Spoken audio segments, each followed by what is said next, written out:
I came home for Thanksgiving. The house was empty, except for my husband's stepfather in a rocking chair. A note said, "Gone on a cruise with my ex. You'll stay home and take care of stepdad, he needs you." The stepfather opened one eye and said, "Shall we begin?" I nodded.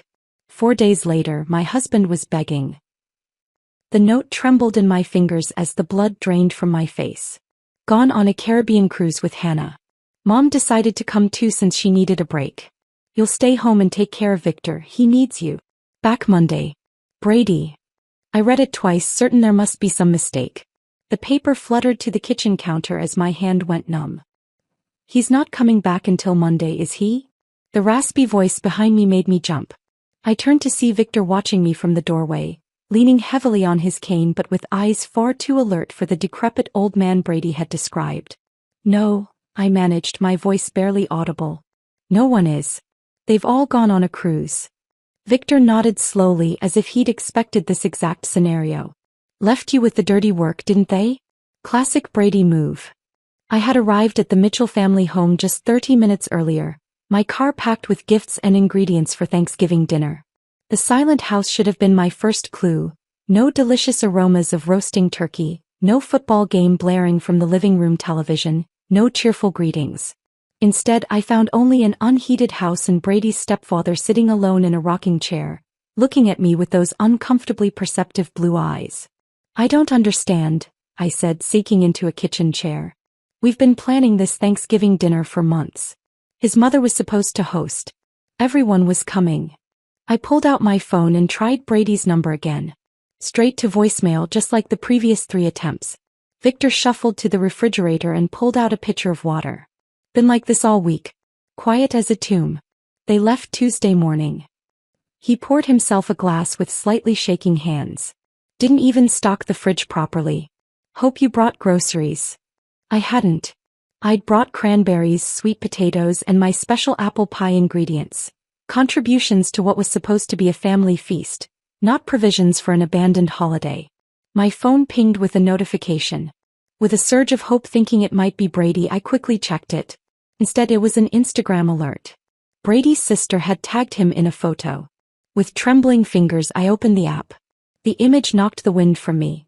Brady standing on a cruise ship deck, his arm around a young blonde woman I recognized as Hannah, his work colleague he'd mentioned increasingly often these past months. They were holding champagne flutes, toasting the camera. The caption read, #New Beginnings Caribbean Getaway with at Brady Mitchell and Family. Family. The word stung like salt in an open wound. I scrolled through more photos. There was Brady's mother Elaine, sipping a cocktail, looking anything but like someone who needed a break from caring for Victor. Another photo showed Brady and Hannah at what appeared to be a romantic dinner. The post was time-stamped 2 days ago, which meant this had been planned long before Brady told me we were expected at his mother's for Thanksgiving. "Find something interesting?" Victor asked, studying my face. I turned the phone screen toward him. "They're on a cruise with Hannah from his office. The one he said was just a colleague." My voice cracked. "They've been planning this. While I was buying gifts and taking time off work for what I thought was a family Thanksgiving." Victor nodded grimly. "Hannah's been in the picture at least 3 months. She's called here asking for Brady several times." Pretty voice, terrible laugh. I stared at him. "You knew." "I know a lot of things they don't think I notice." He tapped his temple with a gnarled finger. "Mine's still sharp, despite what Brady tells everyone." My thoughts raced to our bank account. With shaking hands, I opened our banking app. 3 days ago, $5,200 withdrawal. Almost our entire savings. Money we'd been putting aside for a down payment on a house. The house Brady had promised we'd start looking for after the holidays. "He took our savings," I whispered, showing Victor the screen. "All of it." Victor wasn't surprised. "They've been doing the same to me for years. Taking a little here, a little there. For your care, Victor, they say. Meanwhile, the heat's turned down to save money, my medications are sometimes delayed, and Elaine buys herself another designer purse." I felt sick. This wasn't just about a ruined Thanksgiving or even the betrayal of an affair. This was calculated abandonment. Of me, of Victor, of responsibilities and promises. My phone rang. My best friend Leah calling to wish me happy Thanksgiving. I silenced it, unable to explain this humiliation just yet. There's leftover soup, Victor offered. Not much of a Thanksgiving feast, but it'll do. I looked around the kitchen. Dirty dishes in the sink, empty takeout containers on the counter. They hadn't even cleaned up before leaving. Something hardened inside me. No, I said firmly. We deserve better than leftover soup. I grabbed my coat and purse. I'm going to the grocery store. They might still have some turkey breasts and potatoes. We're having a proper meal today. Victor looked surprised, then pleased. Haven't had a home-cooked meal in months. Brady always brings fast food when he bothers to come by. At the grocery store, my mind whirled with questions and emotions. How long had Brady been planning to leave me? Was our entire 5-year marriage just a convenient arrangement he could discard when something better came along? I mechanically selected a small turkey breast, potatoes, and some vegetables, barely registering the other last-minute shoppers around me. When I returned, Victor had managed to clear the kitchen counter and was sitting at the table with a stack of papers. What's all this? I asked, setting down the groceries. Evidence, he replied, his blue eyes suddenly steely. Bank statements, medical records, documented neglect. I've been keeping track for months. He pushed a folder toward me. Brady and Elaine think I'm just a burden waiting to die. They don't know I've been watching them strip my accounts while providing minimum care. I glanced at the papers. Detailed notes, account statements showing suspicious transfers, copies of medical recommendations that had been ignored. Why are you showing me this? I asked, unsettled by his methodical documentation. Victor leaned forward, suddenly looking less frail. Because you've been wrong too, Jade. And because I don't have much time left. He tapped a medical report. Terminal cancer. 3 months at most. I sat down heavily across from him. I'm so sorry, Victor. He waved away my sympathy. Don't be sorry. Be smart. He looked at me with unexpected intensity. They think they've left you with a burden, but they've actually given us an opportunity. An opportunity for what? Victor's thin lips curved into a smile that transformed his face. For justice. He reached for an envelope and slid it across the table. Inside is my real will and trust documents. Not the one Brady and Elaine think exists. I didn't touch the envelope. Victor, I don't understand. He leaned back in his chair and studied me. After a moment, he simply said, "Shall we begin?" Those 3 words hung in the air between us, loaded with possibility and hidden meaning. Before I could respond, he explained his proposition. Help him document the family's neglect and betrayal, assist with his final arrangements, and he would ensure I'd be taken care of financially after he was gone. The family who abandoned us both would lose everything they thought was coming to them. I stared at him, this man I barely knew but with whom I suddenly shared a profound connection. We had both been deceived and discarded by the same people. Outside, the late afternoon shadows lengthened across an empty driveway where a family should have gathered. Inside, an unexpected alliance was forming. Yes, I said finally, surprising myself with the firmness in my voice. Let's begin. After our agreement, Victor sank back in his chair, exhaustion evident in the slump of his shoulders. The excitement of our newfound alliance had temporarily energized him, but now the fatigue returned to his face. You should rest, I said, noticing the pallor beneath his weathered skin. I'll finish making our dinner. Victor shook his head. First, there's something you need to see. He pushed himself up with effort. My medical records. You need to understand what we're working with, and how little time we have. He led me to a small bedroom that had clearly once been an office but was converted into a makeshift sleeping space. A hospital bed occupied one corner, though Victor hadn't been using it. Instead, a regular twin bed against the opposite wall showed signs of use. Can't stand that contraption, he explained, gesturing at the hospital bed. Makes me feel like I'm already in hospice. From a locked drawer in the desk, Victor withdrew a thick folder labeled simply, medical. He handed it to me without ceremony. Pancreatic cancer, he said flatly as I opened it. Stage 4. Diagnosed 3 months ago. I scanned the documents, my stomach tightening at the clinical descriptions and grim prognosis. Various oncologists' notes, treatment recommendations, and scan results told the unmistakable story of a terminal illness. 2 months, Victor added. Maybe less now. The last scan showed rapid progression. I looked up sharply. Brady knows this? Oh yes. They all do. His mother was at the appointment when we got the diagnosis. 2 days later she started talking about how she needed a break from caretaking. His laugh held no humor. 66 years old and claiming exhaustion while I'm dying at 78. The cruelty of it struck me like a physical blow. They abandoned you knowing you only had months left? Weeks more likely. Victor eased himself onto the edge of the bed. But that's not even the worst of it. Look at the medication list. I flipped to the prescription sheets. Multiple medications were listed. Pain management, anti-nausea drugs, enzymes to help with digestion. Check the bathroom cabinet, Victor directed. Compare what's there with what should be there. In the adjoining bathroom I found a disorganized collection of pill bottles. As I examined them, comparing with the documentation, disturbing discrepancies emerged. The powerful pain medication had been refilled twice according to the pharmacy labels, but the bottle was nearly full. The expensive enzyme supplements were only half full when they should have been almost untouched based on the refill date. They've been diluting them, Victor confirmed when I returned with the evidence. 1 pill instead of 2. Half doses of the pain medication. And those appointments for the palliative care specialist? Too expensive, Elaine said. My hands trembled with anger as I returned the documentation to its folder. That's not just neglect, Victor. That's abuse. It's what happens when people see you as an obstacle rather than a person. He pulled a small notebook from beneath his pillow and handed it to me. I've been keeping track. Times when medications were missed or reduced. Appointments canceled. Money that disappeared from my checking account for home care supplies that never materialized. The meticulous documentation stunned me. Pages of dates, times, specific incidents. Despite his illness, Victor's mind remained razor-sharp. Let me fix you something to eat, I said, needing a moment to process everything. You must be hungry. In the kitchen I found pitiful supplies. A few cans of soup, some stale bread, milk on the verge of spoiling.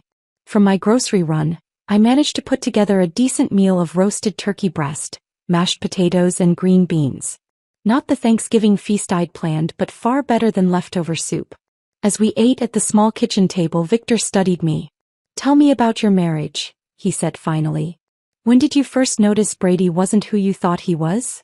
The directness of the question caught me off guard.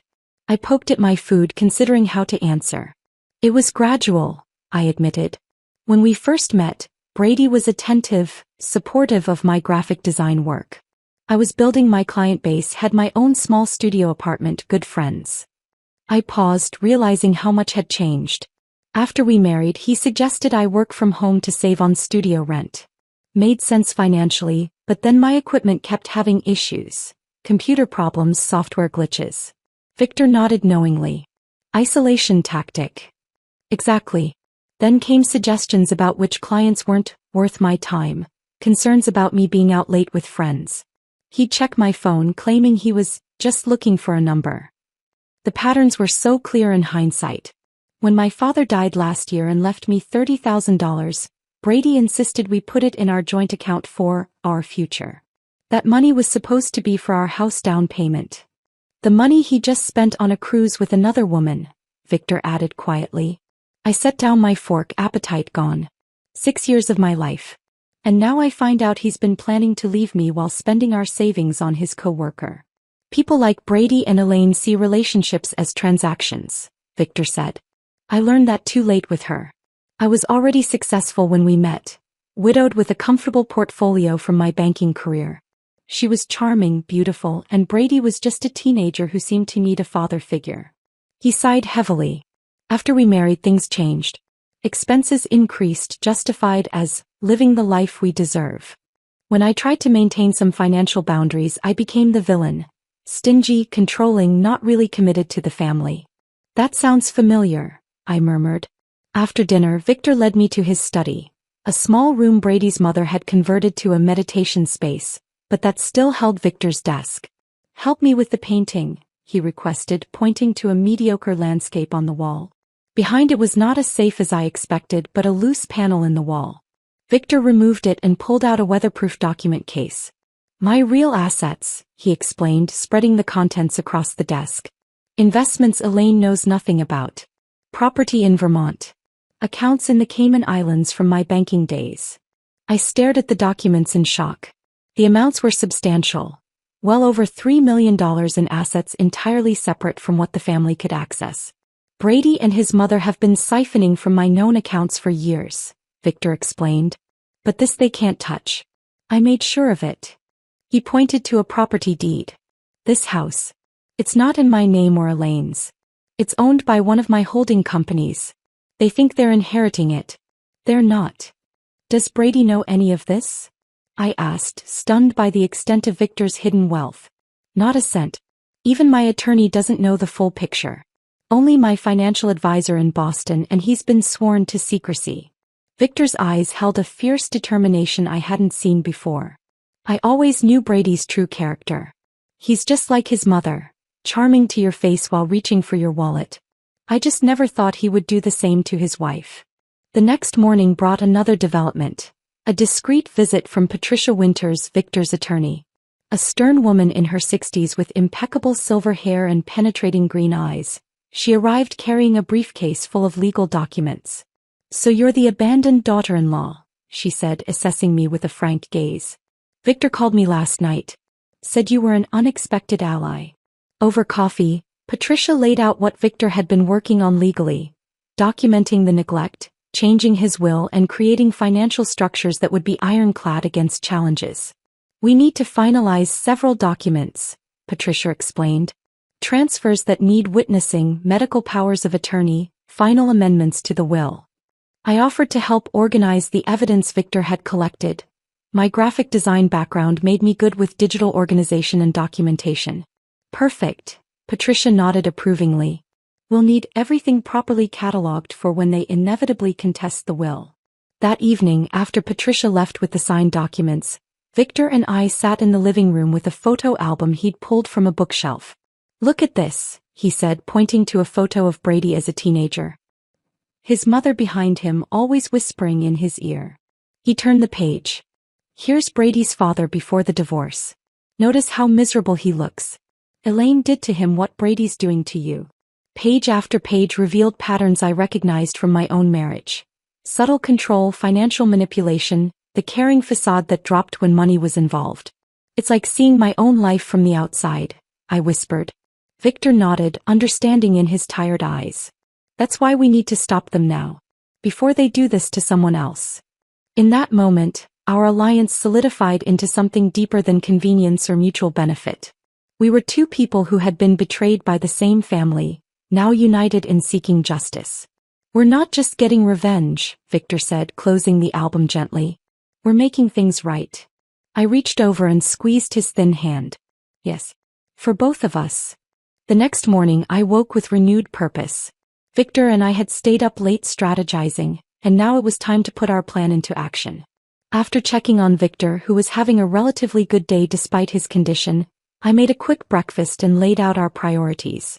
First, I said, pouring him a cup of tea, we need to establish the narrative of your rapid decline. Victor nodded. Patricia mentioned her brother owns a medical supply company. He might be willing to help discreetly. One phone call later and Patricia's brother James was on board. By noon he arrived in an unmarked van with everything we needed. An oxygen tank, non-functioning but visually convincing, for stands, monitors with detachable leads, and even a collection of empty medication vials with realistic-looking labels. Medical theater. James called it with a wink as he helped us transform Victor's bedroom into what looked like an intensive home care setup. Used to stage medical dramas sometimes. Never thought I'd be using my props for real-life drama. With Victor's direction, I arranged the equipment for maximum visual impact. The oxygen tank prominently displayed, for stand positioned by the bed, various monitoring devices arranged on the bedside table. I made the bed with hospital-grade sheets Patricia had also provided, completing the illusion of serious medical intervention. Now for the photographic evidence, I said, taking out my phone. Victor settled into bed, coaching me on how to make him appear worse than he was. Shadows, he instructed. Lighting from above will deepen the hollows of my face. He removed his glasses, making his eyes appear sunken, and mussed his thin hair. With minimal theatrical makeup skills from my college days, I accentuated the pallor already present in his complexion. The transformation was startling. In the photos, Victor looked like he was actively dying. Far worse than his actual condition, though that was serious enough. Tao Yu, Victor directed. You need to look exhausted, overwhelmed. I removed my makeup, tousled my hair, and put on an oversized sweater that made me appear smaller, more vulnerable. Victor took several photos of me seemingly asleep in the uncomfortable chair beside his bed, others of me preparing medications with a worried expression. Perfect, he said, reviewing the images. Who's our target for these? Brady's sister Melissa, I replied. According to your phone, she's the only one who's texted to check on you since they left. I crafted a carefully worded message to accompany the photos. Victor had a difficult night. Fever spiked to 102. Managing pain as best I can. We'll keep you updated. Direct, clinical, but with an undertone of concern that would trigger either guilt or at least interest. Melissa replied within minutes. Oh no. Poor Uncle Victor. Keep me posted. Hook set, Victor murmured when I showed him the response. Next came my most difficult performance yet. I called Brady's phone, knowing he wouldn't answer but that his voicemail would record my message. Victor activated the recording app on his phone to preserve my side of the conversation. Brady, it's me again, I said, injecting controlled panic into my voice. Victor's condition is deteriorating faster than expected. The hospice nurse is concerned about his breathing. Please call me back as soon as you can. I paused, then added with just the right tremor, I really need your support right now. I made similar calls every few hours, each message increasingly urgent, each carefully recorded. Between calls, I created a detailed medical log with fictional but realistic episodes. Temperature spikes, pain breakthrough, respiratory difficulties. I backdated some entries to create a consistent narrative of decline beginning before they even left on their cruise. You should have been an actress, Victor commented as I showed him the log. I prefer to think of it as creative nonfiction, I replied with a grim smile. Every good story needs documentation. Around 4 that afternoon, our planning was interrupted by a knock at the door. I opened it to find an elderly woman holding a covered casserole dish. I'm Edith Peterson from next door, she announced. Thought you might need some dinner. Looking after Victor is a full-time job, I imagine. I invited her in, grateful for both the food and the unexpected opportunity she presented. Over coffee, Mrs. Peterson revealed herself as a potential goldmine of information and support. Been watching that family for years, she confided, lowering her voice as though Victor might overhear from his bedroom, though he was actually resting. The way they treat that poor man. Your husband is no better than his mother, if you don't mind my saying so. I don't mind at all, I assured her. I'm discovering exactly what kind of family I married into. Mrs. Peterson patted my hand. Victor was so good to that boy, you know. Paid for his college, bought him his first car. And how does Brady repay him? By taking off on vacation while his stepfather is dying. I let my genuine anger and hurt show. They left me a note. Just a note telling me to take care of him. Shameful, Mrs. Peterson declared. Absolutely shameful. You know, the whole neighborhood has noticed. Last month, when Victor fell in the yard, it was my Harold who helped him up. Brady was inside watching football, ignored our knocks completely. By the time she left, Mrs. Peterson had promised to spread the word among the neighbors that Victor needed support and visitors while his family was selfishly gallivanting in the Caribbean. I carefully documented her statements and the date of her visit. Over the next 2 days, 5 more neighbors visited, each with their own stories of witnessing Brady's neglect of Victor. Each visit strengthened our case and provided additional witnesses to both Victor's apparent decline and the family's absence during what they believed to be his final days. On Saturday morning, Patricia returned with the final documents for the asset transfers. We drove Victor to the local bank where he'd been a customer for over 30 years. The manager, Mr. Collins, greeted him warmly. Victor, good to see you out and about. How are you feeling? Getting my affairs in order, Richard, Victor replied, his voice deliberately weaker than usual. Memory still sharp, even if the body's failing. In the privacy of the manager's office, Victor officially transferred control of his hidden assets to a series of trusts that would benefit me and several elder care charities. Mr. Collins watched with sympathy as Victor's shaking hand signed each document. Your stepson was in last week, the manager mentioned casually as we completed the paperwork. asking about your accounts. I reminded him that without proper authorization. Victor smiled thinly. Always planning ahead, that boy. I remember when he came in to cash that check for his graduation gift, Mr. Collins continued. Didn't even thank you. Just complained it wasn't enough for the car he wanted. Another piece of evidence, another witness to Brady's character. That evening, as we were reviewing our progress, Victor's phone rang with a video call from Melissa. We quickly put our plan into action, arranging Victor in bed surrounded by medical equipment, an oxygen cannula in his nostrils. I mussed my hair and pinched my cheeks to bring a stressed flush to my face. When I answered the call, the camera showed me first, looking exhausted. Oh, Jade, Melissa gasped. You look terrible. Is everything okay? Managing, I said simply, turning the phone toward Victor, who gave an Oscar-worthy performance of semi-consciousness, his breathing deliberately labored. Uncle Victor? Melissa called. It's Melissa. Can you hear me? Victor's eyes fluttered weakly. Melissa, he whispered. That you, sweetheart? The concern in Melissa's voice sounded genuine, but what came next revealed her true priorities. Should we come home early? Is he going to make it until Monday? I turned the camera back to my face. It's hard to say. The hospice nurse thinks his systems are shutting down. If you want to say goodbye. Let me talk to Brady and Mom, she said quickly. The thing is, these tickets were non-refundable and Mom's been so stressed lately. I nodded understandingly while fighting back genuine disgust. Of course, it's just that Victor keeps asking for Brady. In his more lucid moments. I'll tell him to call, Melissa promised. As soon as they get back from their shore excursion. After ending the call, Victor sat up and removed the oxygen cannula. Did you record that? I held up my other phone, which had captured the entire conversation. Every word. Victor's smile was satisfied but tinged with genuine sadness. My family weighing their cruise tickets against saying goodbye to me. I knew it would happen exactly like this. I sat on the edge of his bed, suddenly emotional. I'm sorry, Victor. He shook his head. Don't be. Their true colors needed to be revealed. He reached for my hand. You know what the strangest part is? These past few days with you, with someone who actually cares, have been better than months with them. We sat in companionable silence, contemplating what we had set in motion and the final steps yet to come. Our counterattack was fully underway, the trap nearly set. Now we just needed to spring it at precisely the right moment. Sunday morning dawned with a subtle shift in the atmosphere. As I brought Victor his morning tea, I noticed his hands trembling more than usual, a bluish tint around his lips that hadn't been there before. You don't have to pretend for me, I said softly, helping him sit up. You're really not feeling well today, are you? Victor's smile was thin but genuine. Ironic, isn't it? After all our play acting, the real thing sneaks up on us. I called the hospice nurse who had been making weekly visits before the family left.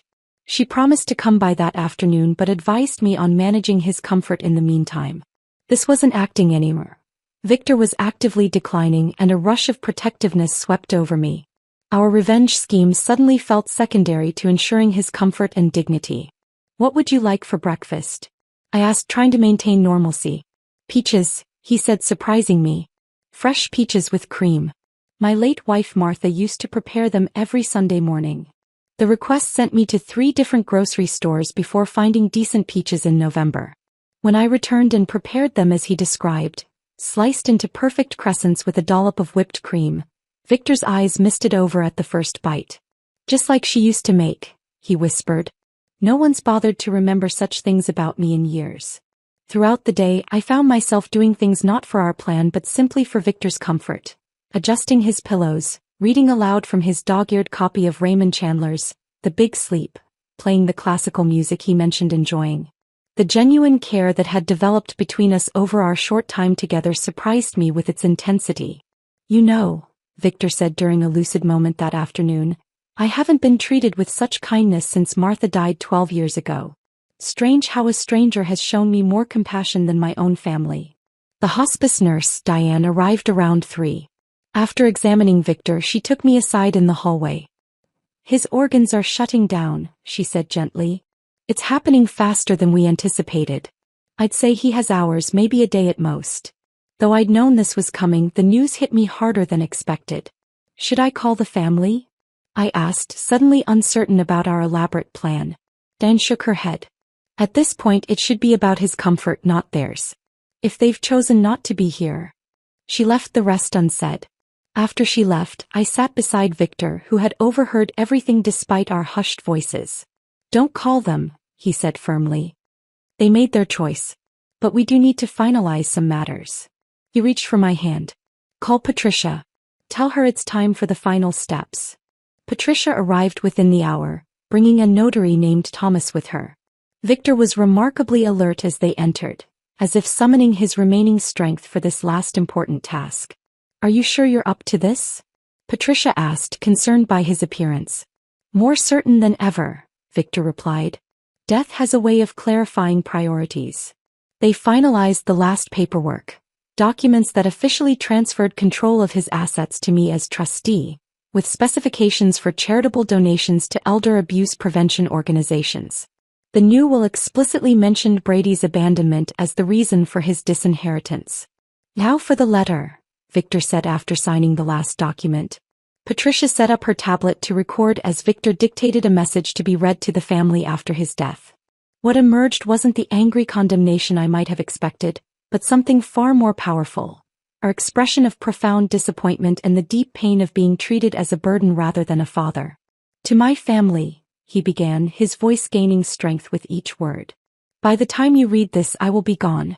Not that my presence or absence seemed to matter much to you in recent years.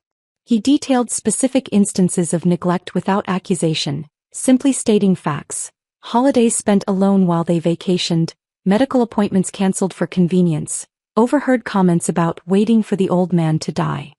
I don't write this from anger, he continued, but from a place of clarity that comes when one faces the end.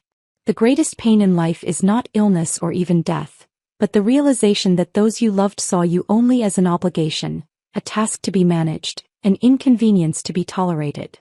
By the time he finished, even Thomas the notary, a professional who must have witnessed countless wills and final messages, was discreetly wiping his eyes. Patricia, despite her usual stoic demeanor, reached for Victor's hand. We'll make sure they hear every word, she promised. After they left, Victor asked for his old video camera. They might question my mental capacity, he explained. I want to record my testimony while I'm clearly lucid. I set up the camera, and Victor delivered a 20-minute statement directly to the lens. He was remarkably composed, methodically describing years of gradual neglect and his decision to leave his estate to me. Jade showed me more dignity in 4 days than my family did in 4 years, he stated clearly. She is the only one who earned the right to benefit from what I spent a lifetime building. He described specific incidents, Brady's dismissive comments at doctor's appointments, meals left just out of reach, medications forgotten during weekend trips. The recording was devastating in its calm delivery and damning details. By evening, Victor's energy was fading. I helped him to the living room at his request, settling him in his favorite chair by the window. There's a bottle of port in my study, he said. Behind the economics textbooks. Martha and I were saving it for our 50th anniversary. I found the dusty bottle where he described and poured a small amount into 2 crystal glasses I discovered in a neglected cabinet. To justice, Victor said, raising his glass with effort. To dignity, I added. We sat together as darkness fell, Victor occasionally dozing while I read to him from his favorite book. He spoke intermittently about Martha, about his early career, about trips they had planned but never taken. Not once did he mention Brady or his mother. Around midnight, I noticed his breathing had changed. I set my book aside and simply held his hand. There was no drama, no last-minute revelations or deathbed confessions. Victor simply slipped away, his hand growing cool in mine as his breathing gradually stopped. For a long moment I sat motionless, tears streaming down my face. The man I'd known for only 4 days had somehow become important to me beyond our mutual desire for justice. In caring for him, I'd found a strength and clarity I didn't know I possessed. At dawn, I called Diane, the hospice nurse, who arrived promptly to confirm what I already knew.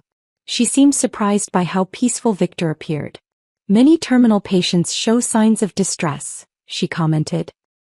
He looks like he simply fell asleep.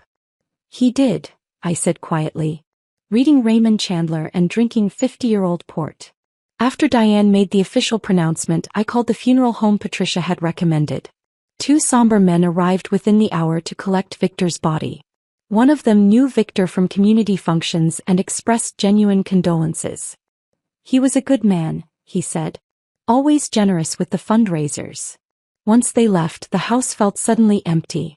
I allowed myself a few moments of genuine grief before focusing on the next phase of our plan. Brady and his family would be returning the following day, expecting to find a dying man they could comfort in his final hours, thereby easing any guilt about their abandonment. Instead, they would find me, and the consequences of their actions. I placed Victor's letter in a cream-colored envelope and propped it against the family photo on the mantelpiece. A photo I now noticed showed Brady and his mother smiling broadly while Victor stood slightly apart. In the dining room, I arranged the extensive documentation of neglect in clearly labeled folders: canceled medical appointments, financial exploitation, recorded evidence of neglect. Victor's video testimony was queued up on the television, ready to play at the press of a button. Finally, I went to the master bedroom and packed my few belongings. Beside my suitcase, I placed printouts of the cruise photos Brady and his family had posted throughout the week, creating a stark visual timeline that contrasted their poolside cocktails with Victor's documented decline. Everything was arranged for maximum impact when they returned. A carefully orchestrated revelation that would ensure they faced the full weight of their choices. Standing in the center of the silent house, I felt a profound sense of purpose. This wasn't just about revenge anymore. It was about justice for a man who deserved far better than he'd received from those who should have cared for him most. "It's done, Victor," I said softly to the empty room. "They'll understand exactly what they've lost." I spent Monday morning in a strange calm, waiting for the inevitable. Around noon, I heard the sound of car doors slamming, followed by laughter and chatter as Brady and his family returned from their cruise. Taking a deep breath, I smoothed down the simple black dress I'd purchased the day before and positioned myself in the living room, near Victor's empty rocking chair. The front door burst open.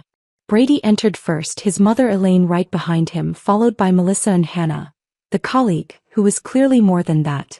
They were all sunburned and smiling, arms laden with duty-free shopping bags and tacky souvenirs. "Honey, we're home," Brady called out, his voice cheerful until he saw me standing there, my expression solemn. His smile faltered. "What's with the funeral getup?" Elaine pushed past him, dropping her designer handbag on the console table. "Where's Dad? Is he napping?" Her tone was casual, as if inquiring about a pet rather than her dying husband. "Victor passed away Saturday night," I said quietly. The shopping bags in Brady's hands dropped to the floor. Hannah, uncertain what to do, took a step back toward the door. "What do you mean, passed away?" Elaine demanded, as if I'd made a mistake in vocabulary. "He died peacefully in his sleep around midnight," I continued, maintaining my composure. "The funeral service was yesterday afternoon. Many of your neighbors attended, along with Victor's friends from his banking days. Quite a lovely turnout, actually." Brady's face cycled through shock, disbelief, and then, most tellingly, calculation. "You held the funeral without us? Without his family?" "His family was invited," I replied. "I left multiple messages about his declining condition. You chose not to respond." Melissa stepped forward, her face pale beneath her tan. "I told you about that call, Brady. I said Uncle Victor looked really bad." Brady waved her off impatiently. This is unbelievable. We need to sit down." "Yes," I agreed. "We do." I gestured to the living room where Victor's letter waited on the coffee table. They filed in silently, nobody wanting to sit in Victor's rocking chair, which stood empty like an accusation.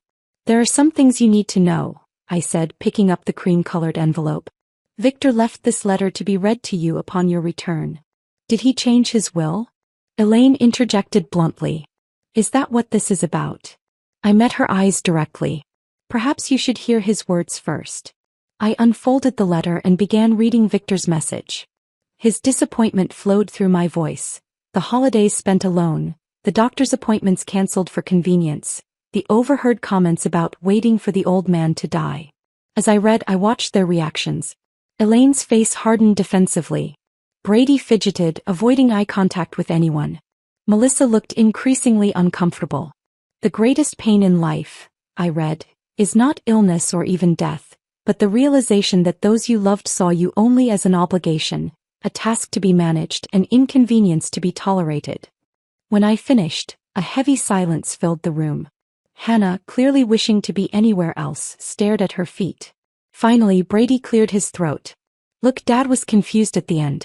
His medication. Victor was perfectly lucid, I interrupted. In fact, he made a video statement you might want to see. This is ridiculous, Elaine declared. Some end-of-life ramblings from a sick old man don't change the legal realities. Brady is his next of kin and... Actually, I said, standing up, there's more you should see. I led them to the dining room where I'd arranged the evidence files.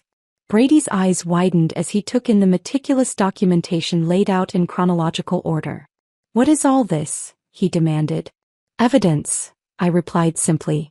Of financial exploitation, medical neglect, and abandonment. I opened the first folder, revealing bank statements with highlighted transfers. Victor kept detailed records of every dollar taken from his accounts for supposed care expenses that were never provided. Elaine snatched up one of the statements. He gave us that money. We were caring for him. By leaving him alone for Thanksgiving with inadequate medication, no food in the refrigerator, and the heat turned down to 62 degrees? I asked, opening another folder containing the timeline of their departure preparations. There are statements from 6 different neighbors who witnessed his neglect. And then there's this. I pressed play on the tablet and Victor's video testimony began. His calm, articulate description of years of mistreatment silenced even Elaine's protests. Brady's face grew increasingly pale as Victor described specific incidents. Medications diluted, appointments cancelled, disparaging comments made when they thought he couldn't hear. This is all a setup, Brady finally sputtered, jabbing a finger toward me. She manipulated a dying man. The doorbell rang before I could respond. Perfect timing. Patricia stood on the doorstep, Notary Thomas beside her. Am I interrupting? She asked with professional coolness. Not at all, I replied. The family has just returned and was reviewing Victor's final message. Excellent. Then I can proceed with the official notification. Patricia placed her briefcase on the dining table and removed several documents. As executor of Victor Harmon's estate, I'm here to inform you of the provisions of his final will and testament. Brady straightened, composing himself. A smug smile began to form on his lips. Fine. Let's get to the point. Patricia adjusted her glasses. The will is quite straightforward. Victor Harmon has left the entirety of his estate to Jade Mitchell, with provisions for substantial donations to several elder abuse prevention organizations. The stunned silence that followed was broken by Elaine's shrill voice. That's impossible. We're his family. The will explicitly cites abandonment and neglect as reasons for disinheritance, Patricia continued calmly. It has been properly witnessed, notarized, and filed with the court. Mr. Harmon was examined by 2 separate physicians who certified his mental competence at the time of signing. Brady's smugness evaporated. This is fraud. We'll contest it. You're welcome to try, Patricia replied, unfazed. However, given the extensive documentation of neglect, the video testimony and witness statements, I would advise against it. You'd only be spending money you don't have. What do you mean, money we don't have? Elaine demanded. Patricia exchanged a glance with me before continuing. The properties you currently occupy, including your primary residence, belong to the Harmon Family Trust, which is now under Jade's control as trustee. Furthermore, the investment accounts you've been drawing from have been frozen pending audit for potential financial abuse. Brady's face drained of all color. That's not possible. The house is mine. Dad promised. Victor promised nothing, I interjected. You assumed. There's a difference. The implications were sinking in. Brady had spent their savings on the cruise, counting on his inheritance to cover their mounting debts. The house they lived in wasn't his to sell or borrow against. What about our college funds? Melissa asked in a small voice. Grandpa set those up for us. Brady couldn't meet his sister's eyes. Patricia answered gently, Victor provided funds to your father for that purpose several years ago. However, those accounts were never established. Melissa turned to Brady, horror dawning on her face. You spent our college money? The family erupted into accusations and denials. Hannah quietly slipped out the front door, escaping the implosion. I let the chaos continue for a few minutes before stepping away to retrieve my suitcase from the bedroom. When I returned, Brady followed me into the hallway, his demeanor completely transformed. "Jade, please," he begged, his voice breaking. "We can work this out. I made a mistake with Hannah. It didn't mean anything. We can start over. I'll change, I promise." I looked at this man I had once loved, seeing him clearly, perhaps for the first time. Behind the handsome features and practiced charm was someone who had never truly cared for me, or anyone but himself. Calmly, I removed my wedding ring and placed it in his palm, followed by the keys to our apartment. "You left him to die," I said quietly.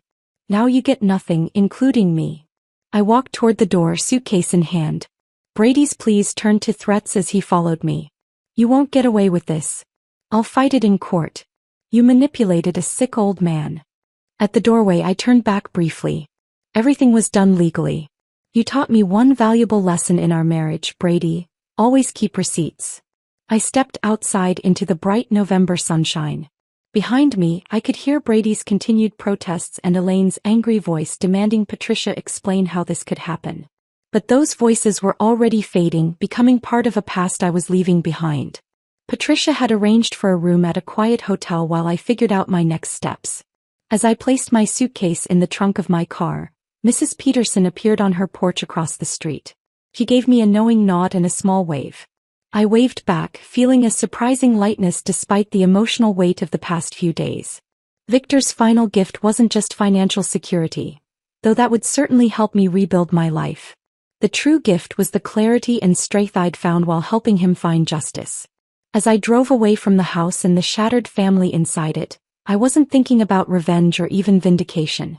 I was thinking about second chances, about honoring Victor's memory by living well, and about the unexpected bond that had formed between two people who'd been discarded by those who should have cared for them most. Victor had found peace. Now it was my turn to do the same. Thank you for staying with this story until the end. My favorite moment was when Victor shared his cherished port wine saved for an anniversary he never reached. Such bittersweet dignity in that glass. Which scene touched your heart most deeply? I treasure every comment sharing your thoughts. Subscribe for more stories where justice finds its way to those who deserve it most.